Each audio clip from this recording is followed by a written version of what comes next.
Hi, this is Claire again, and I was asked, how do you cleanse the cards? So, there are many different options available, and it seems to be a fancy new option will be discovered every other week. So I would suggest that you step back a little bit from the fastness of the internet when you consider these things. Yeah, think of our grannies and great grannies and their folk magic traditions. They didn't change their methods every week. They didn't wanted fancy new things. They wanted the old ways, which are time proven. Yes, this is the spirit we are having here too. And you also have to think about that you don't damage the cards. Yes, so for example, many people put them into salt, and salt is a great cleanser, but we always have a little bit humidity in the air, so the salt will stick to the cards a little bit, and then when you shuffle them there will be little tiny damages. But if you cleanse them regularly, this might not be the best for your cards. Yes, or for example, if you put on a handkerchief a little bit of essential oils and wrap the cards, this is also a wonderful cleansing method, but please use the cloth you are using. Please don't use it when it's still wet from the oils. Let them evaporate a little bit, so the oils, especially essential oils, they can damage the print. Yes, so think of your cards first and then of the cleansing. I want to show you today what I do. I use lavender flowers. You could use other things too, like for example basil or rosemary, excellent herbs for that.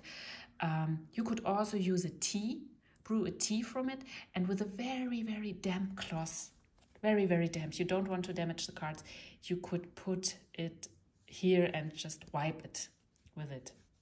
Yes, that you wipe all the four sides of the cards with it. This is also an opportunity. So you don't need anything fancy. You can use kitchen herbs. Yes, we think granny style here, old school magic. Yeah, this is important because here in Germany, it will be in your countries very similar. You see startups and they sell herbs and fancy stories, and you pay, 3 times more than you would usually pay with your herb dealer. So, or herbal shop, how you say in English, where you buy your herbs. You can even pick them if you have a garden or an opportunity to pick them. So keep it simple. Simple kitchen herbs. There's nothing to say against it, because not everyone has the money. Yes, and our grandparents, great-grandparents, they were also not rich. This is a fairly new thing that people like. Everything that is spiritual has to be expensive. You know what I mean? And has to be special and fancy. And with these things, I don't just think about our grannies. I also think about it is attributed this quote to Bruce Lee. And he was, you know, a martial arts artist and actor. And he said, I don't fear the man who has like 1,000 kicks, who knows how to make 1,000 kicks and fighting moves. He said, I fear the man who has practiced one kick 1,000 times. Yes? So this is the spirit we are having here too. It is about repetition. Repetition paves a way, also on an energetical level. So look at all the methods that you find. Get your inspirations. But if you find something that works for you, just stick with it. You don't have to think about it anymore. Yes? Of course, I'm also a curious person. I know that it's interesting to have a look at different things and yes, just to be curious. I mean, you don't want to live under a stone. But when it comes to your method and to your energetic weaving, so to speak, like how your work unfolds, the herbs you are a good friend with, yes, which are your friend herb helpers this way around. Stick with them. It's like a good friend who helps you. You know you can trust this plant. Yes, it has always helped you. Maybe your grannies even liked it. So there is a story, there is a relationship. This is what this is about. It's not about just picking things like you are in a supermarket. It is about relationship on a deeper level. Yes? So my friend is lavender.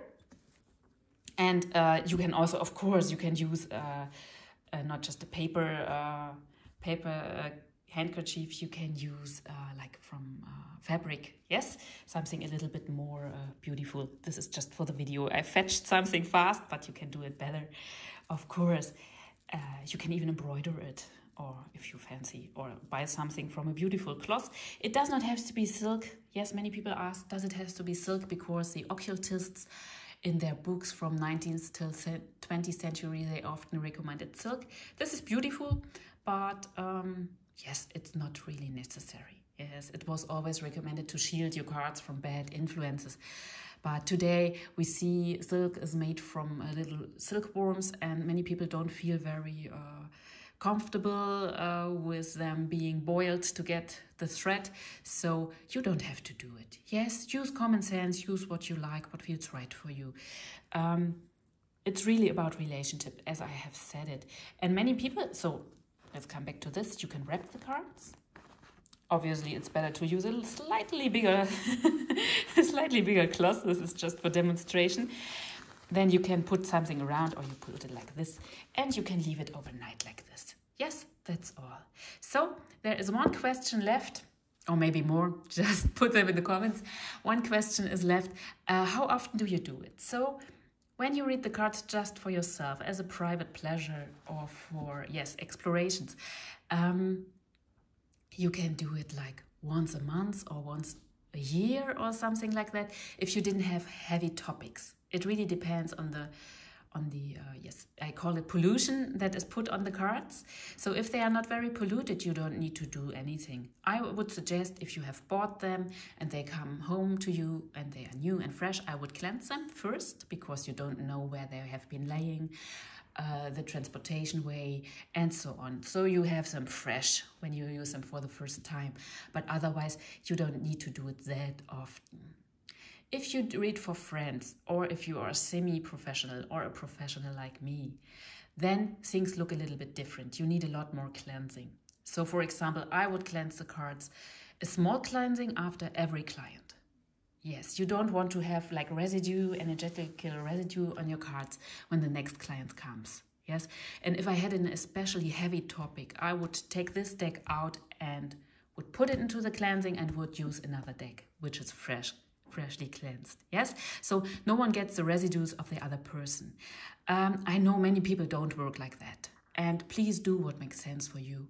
But over time, I found out that it's very helpful and makes the outcomes this tiny little bit more precise if you have cleansed everything from the cards. And you can use incense for that. You don't have to make a package for every client. So if you would read for many people in a row, this would not be very practical. But you can use a little bit of incense for the cleansing in between if there are no heavy topics. If you have heavy topics, have a second deck, have a third deck, so you have a fresh deck at hand. Yes? Yes. Otherwise, the big cleansing, regularly I do it once a week. It's good to do it at Friday. I work from Monday till Friday, so yes, you can do it Fridays, and then fresh week starts. But small cleansings after every client. And for incense, you can also use lavender, rosemary, and for example, basil, as I have said. These are wonderful plants. You need nothing fancy. Yes, there are so many things like white sage, for example. It's so popular around the world, but this has led to white sage being heavily over-harvested, and the indigenous people who used it, which is their plant, I read once in the internet that they are not allowed to harvest it anymore because there is such a strict nature protection on it now. I think you call it different than nature protection, but I don't know the English word. And yes, there is prohibition to harvest it in the original lands where the original people who used it live. So this is a bit strange because we have so many plants. And think about also, where did my ancestors come from? What would they have likely used? Yes. So this is just an inspiration, but for instance, I also always recommend juniper. Juniper is a wonderful herb. You can also use mugwort, which is also a wonderful herb. Juniper is used all around the world where it's known as a really powerful protection and cleansing herb. Yes, think about your relation. I mean, it's always helpful if you at least know how a juniper plant looks like. Yes, or a lavender plant. Try to get into relation. It's not about like being in a supermarket and picking out what you need and then I go and then I do it. Yes, this is where you start as a beginner, and there's nothing to say against this. But when you go on and you get go deeper with your work, then you would like to have like, this is my good plant friend lavender. Yes, I know lavender from my childhood. I always loved it. We are in connection. This is, you know what I mean? I don't mean it in a cheesy way with friend, like, yes, it's so spiritual. No, it's like real. It's a plant. It has helped me so many times in my life. I know it's reliable. I don't want nothing new. I don't want nothing fancy. Of course, I'm also always a little bit curious. I have a look at things, of course. But when it comes to real stuff, I want to have real friends. Yes, this is my approach. So people will have different approaches. This is just my take on these things. And if you have your own recipes or your own tricks, how you do it, your own ways, please leave something in the comments. It's always beautiful to put together different approaches. Yes, this is not that like this is the way how you do it. No, this is my way how I do it. And if I can give you an inspiration and if it brings something to you, as we would say, then it's wonderful. But if you want to use something different, go with something different. Try it out. Really try it out. Not just reading. Many people are like, oh, this is a new thing that is so fancy. Everyone should do it. And they have never tried it. They are just saying what everyone says, but it was never done. Always just rely on what you have really done. Yes, this is very important. So if you want to share something in the comments, please do it. And don't underestimate it. Sometimes we read something in the comments and we don't write something ourselves. Or maybe we don't even like, maybe we are in a hurry. But what someone has said in these comments, it goes with us. It helps us. Maybe it creates something that is important for the rest of our lives. So I'm very much for sharing, especially constructive things. I don't know if you say it like this, but things that build people up, that help to strengthen us. Yes, we need a lot of resilience in these times. So let's be a little tribe of people who stick together and help each other. This is what I want to say. And yes, sometimes small things, small hints can really go a long way, and you will never know that this made really a difference for someone out there. Yes, so just a little encouragement. If you have something that works especially good for you, please let us know. We are all curious about it. Yes, so yes, I don't want to keep it too long, but this is my little hint how you could do it if you would like to, if it works for you. Yes, think about friendship and think about the way that is paved by repetition, by sticking to what really works. Yes, think of our grannies or even Bruce Lee, if it helps you. Yes, repetition is something that is a lot underestimated these days, but it can bring you to a whole new level. And it is something that builds trust. Yet you really can rely on your methods, whatever comes. Yes?